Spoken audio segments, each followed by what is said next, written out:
In-announce na nga ni Infinix ang kanilang newest devices at isa dito si Infinix Zero 40 5G.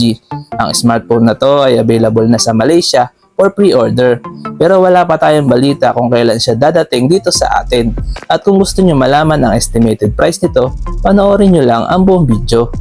Sa ngayon, pag-usapan muna natin ang kanyang specs and features.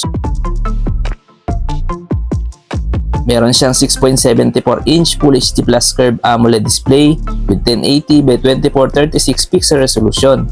May 144Hz refresh rate with Corning Gorilla Glass 5 screen protection at ito ay may 1300 nits peak brightness. Ang Infinix Zero 40 5G ay may operating system na XOS 14.5 based on Android 14 with MediaTek Dimensity 8200 Ultimate 4nm chipset at meron siyang Mali G610 MC6 na GPU. Ang smartphone nga pala na to ay may 12GB of RAM with 256 or 512GB UFS 3.1 internal storage. Pagdating naman sa camera, ang Infinix Zero 40 5G ay may triple rear camera setup with 108MP main camera with OIS plus 50MP ultra-wide camera plus 2MP depth sensor with triple LED flash at may up to 4K at 60fps video recording. Meron siyang 50MP selfie camera with up to 4K at 60fps video recording at meron nga pala siyang dual LED flash.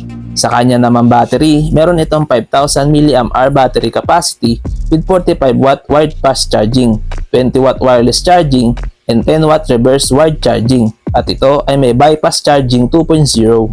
Meron siyang under-display fingerprint scanner and face recognition at ito ay may dual speakers tuned by JBL.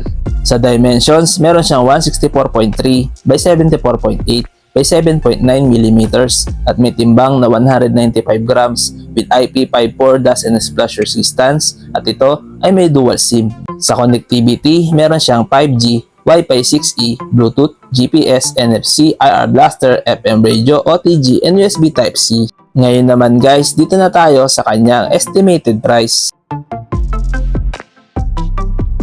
Ang estimated price ng Infinix Zero 40 5G ay around 22,000 pesos. Ito ay price conversion lamang at pwede pa ito magbago kung sakali magiging available ito sa Philippines.